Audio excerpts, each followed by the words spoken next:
માં ભગવતીના આરાધનાના શારદીય નવરાત્રિની તહેવાર જે છે શરૂ થઈ ગયો છે અને અનેક રીતે માં ભગવતીને રીઝવવા માટે લોકો માતાજીની પૂજા કરે છે. રાજોપચારી પૂજા હોય છે, ષોડશોપચારી પૂજા હોય છે, કુંવારિકા પૂજન હોય છે, જપાનુષ્ઠાન કરે છે, ઘટસ્થાપના કરે છે અને કંઈક અલગ અલગ રીતે માતાજીને રીઝવવા માટે અલગ અલગ પૂજા જે છે કરવામાં આવતી હોય છે.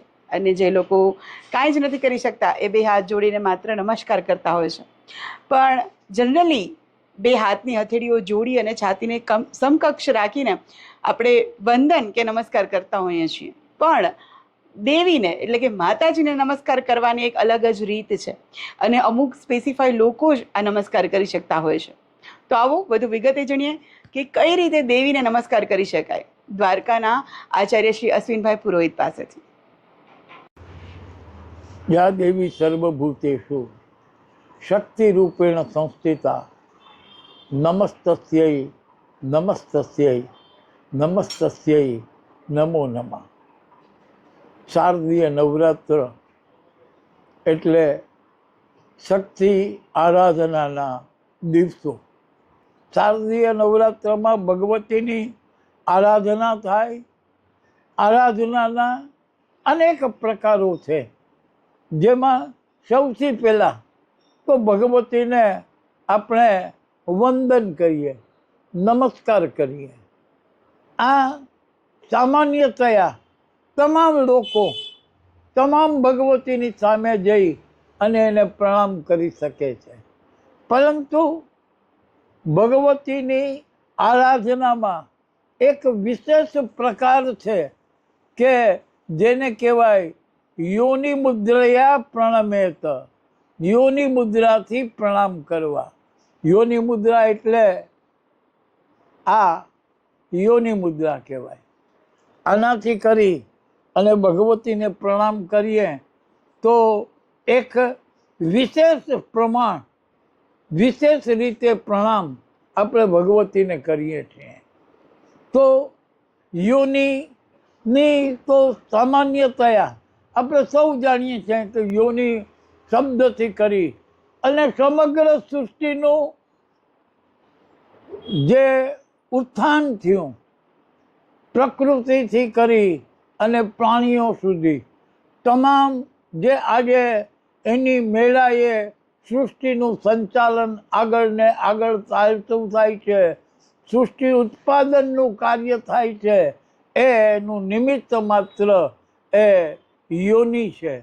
અને યોનિના અધિષ્ઠાત્રી ભગવતી છે અને એટલા માટે ભગવતીને યોનિ મુદ્રાથી આપણે પ્રણામ કરીએ છીએ. યોનિ મુદ્રાથી પ્રણામ કરવા માટે આપણે અધિકારી બનવું જોઈએ. અધિકારી કેમ બનીએ કે ગુરુ દ્વારા આપણને ભગવતીના મંત્રની દીક્ષા આપવામાં આવે. જેમને દીક્ષા પ્રાપ્ત થઈ હોય એ જ યોનિ મુદ્રાથી કરી અને ભગવતીને પ્રણામ કરી શકે.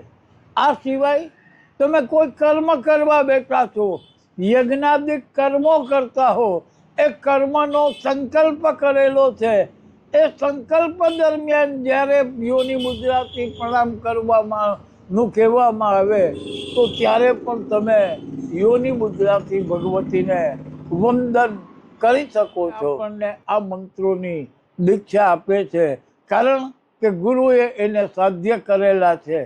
સાધ્ય કરેલ વ્યક્તિ જ મંત્ર આપી શકે અને એ જ મંત્ર આપણને ફળે અને ભગવતી આપણા ઉપર વિશેષ પ્રસન્ન રહે. તો આ શારદીય નવરાત્રમાં આપણે સૌ સાથે મળી અને ભગવતીની જેને જે શ્રદ્ધા હોય, જેની જે ભાવના હોય, જપાનુષ્ઠાન કરીને પણ આપણે ભગવતીની આરાધના કરી શકીએ. ચંડીપાઠ જેવા કર્મો કરીને પણ આપણે ભગવતીની આરાધના કરી શકીએ.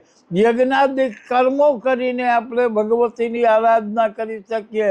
ભગવતીની 16 પૂજા, રાજોપચાર પૂજા વગેરે પૂજાઓ દ્વારા પણ ભગવતીનું આરાધન કરી શકીએ. ટૂંકમાં કહેવાનું કે આ 9 દિવસ એ ભગવતીની સાથે રહેવાના સુંદર દિવસો છે. આ સમય દરમિયાન આપણે જેટલું ભગવતીનું સાનિધ્ય પ્રાપ્ત કરી શકીએ, જેટલું એનું ભજન કરી શકીએ, એટલું આપણું ખૂબ ખૂબ કલ્યાણ થાય.